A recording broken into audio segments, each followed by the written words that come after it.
What is going on, guys? Welcome back to the channel, and for today I wanted to answer a few of the questions that I get asked pretty frequently in regards to the Sinister 6.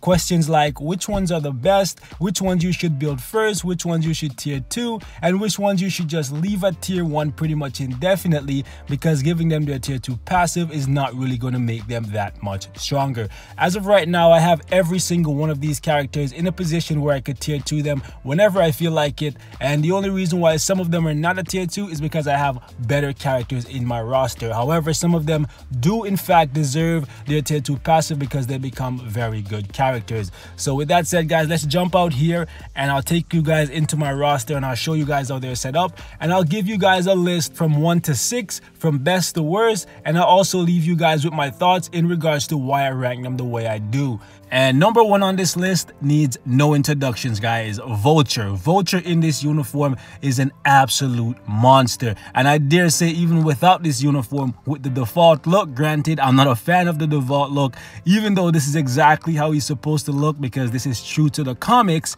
Personally, I don't like this look. I much prefer the homecoming look. It looks way more badass, and he is actually a lot more badass in this uniform. His iframes are a lot longer and his DPS is a lot higher, especially when you put him up against hero types. However, even without this uniform, his survivability is top tier and his DPS is also top tier. The only game mode in this game currently that Vulture does not shine in is the only game mode you cannot put him in, and that is Speed ABX on the hero day. That is it. Speed ABX hero day. That's it. Okay, if you put him in anything else, World Boss Ultimate, anything PvP, Shadowland, you name it, Vulture will completely dominate it, and he will do it with ease. Okay, when you're building him, all you got to do is go as offensive as possible with the ISO set. When it comes to the obelisk, if you want to make him a PvE character for Floor 25 plus in Shadowland, give him a damage proc. If you want to gear him more towards PvP and Alliance Conquest,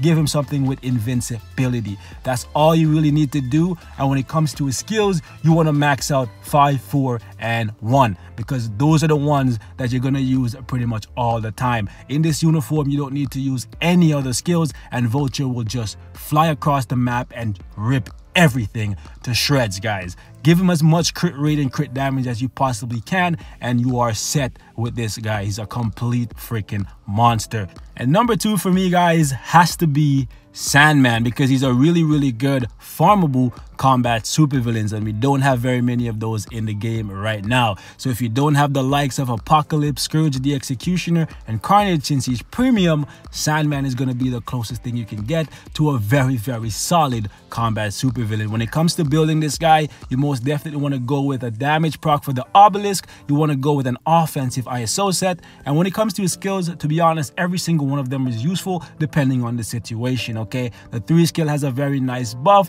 the 5 skill has damage block, the 4 skill is an iframe, the 2 skill has really good damage, and the 1 skill has a little bit of CC at the end of it. It's not shown here, but it is definitely there, so it's very good in something like Shadowland. He's gonna do good for you in Shadowland, great in World Boss, and Extreme AB on the combat supervillain day. If you can avoid getting silenced, he can most definitely do very well for you there. Okay, so Sandman holding down the number 2 spot, very good character. When it comes to a rotation for him, I generally go 3 cancel 5 cancel 4, then I'll go 1 2 if it's something like Shadowland. 2 is a very risky skill because it puts you up in the face of the enemy, but if it's something like Shadowland and they use the 1 to CC them first, then 2 is going to be a pretty safe skill. And the character that I'm going to put in the 3rd spot right here may actually surprise a couple of you guys, because when he first came out and after playing with him a little bit, I said initially that this guy is number 4 for me, okay? But after playing with him extensively, I can most definitely tell you guys with absolute confidence that he does indeed belong in the 3rd spot, and that is actually Mysterio, a character that has amazing survivability. I dare say his survivability rivals that of Vulture's. Granted, he does not have Vulture level DPS, okay? So when you build him, you most definitely want to go offensive with the build, okay? ISO set has to be offensive, otherwise you will get pretty much nothing done. He will survive, granted, but he will not get anything done because his DPS is going to be so freaking low. When it comes to the obelisk, I dare say you should not do what I did and give him invincibility. Give him a damage proc if you want to gear him towards PvE, which is what he's actually going to do very well at. He does do really good in PvP because of his 4-star passive. As you guys can see right here, he silences people for 3 seconds on a 10-second cooldown. And there's pretty much nothing you can do when you are silenced, okay? So he can slowly just pick you apart. And that is actually really, really good. So if you want to get the most out of the character, you should ideally not give him invincibility like me, because that's going to cut his DPS a little bit more. And since he's a male and since he's a blast character, he's actually going to be a really good option for you guys who don't have the likes of Doctor Strange, who don't have Claw, who don't have Cable, and you want to get over 100k on the male blast day on Mondays. Okay, so he's actually a candidate there. If you guys want to see him at tier 2 in Extreme AB, let me know, because I'm actually thinking about tier 2ing him because I've been having a lot of fun with him lately. However, he's actually good enough to solo Infinity Thanos at tier 1, something I cannot say about the characters that fall behind him. Okay, so that's also another reason why I have to give him the 3rd spot, besides just the survivability. And I've actually soloed Infinity Thanos. That's on the channel. One of you guys was trolling me one day and I actually did it just for shits and giggles. When it comes to a skill rotation with this guy, pretty much all you ever really need to do is just 5 and 4 if you have max skill cooldown, and you'll just stay from iframe to iframe to iframe. But if you want more damage out of the character, ideally you should go something like 1 into like 2, cancel into 3, cancel into 4, then you can cancel into 5, let this play out, and then just repeat it, okay? But if you want to just be safe and guarantee yourself a win, go ahead if you have like a damage proc obelisk on him or something like that. Overall, very, very good character, and is deserving of that 3rd spot. And the character that I gave the number 4 spot to right here, guys, was initially in 3rd place for myself and many people, and that is actually Kraven. Kraven the Hunter. However, after playing with Mysterio extensively, I can most definitely tell you guys that Mysterio is better than Kraven in more ways than one. One, Mysterio has better survivability overall. If you just spam the 4 and 5 back to back with max skill cooldown, you can go virtually untouched. Kraven is a little bit trickier to play, even though if you spam 3, 4, 5, you can go from iframe to iframe to iframe and you'll be good. Mysterio is a lot safer and a lot more reliable. Also, Mysterio can be used in Extreme AB.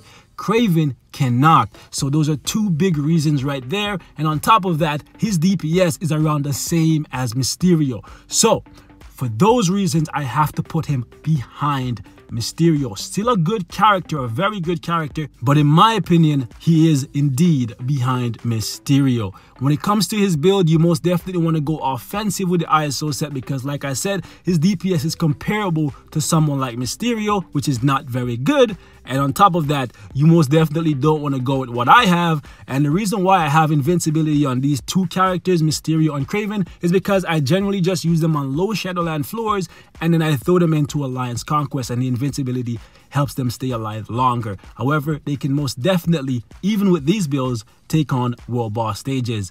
And I'm going to definitely try out Mysterio with the invincibility obelisk if I tier 2 him, and maybe if he can get over 100k, that would be actually really, really good to see.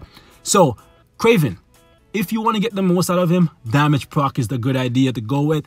Offensive ISO set. When it comes to a skill rotation, 3, 4, and 5 will work, but you can sprinkle in the 2 for that bind and the 1 for a little bit of movement. And the last 2 characters on this list is only going to truly shine in 2 places, Shadowland and Alliance Conquest. And while they can most definitely take down world boss stages, they're not going to shine there. They're not going to outshine the other characters on this list. Most definitely not. But number 5 for me is actually going to be Lizard, simply because he has a really reliable 4-star passive. As you guys can see right here, when he's below 75% HP, he recovers 3% of his max HP for 2 seconds, and that is on a 5-second cooldown. He also has a decent leadership, but if you build him according to his 4-star passive and give him something with either max HP or invincibility or both, he actually becomes pretty reliable for Alliance Conquest and Shadowland stages. That's what I found to be the case, especially with the invincibility, because once he gets below 50%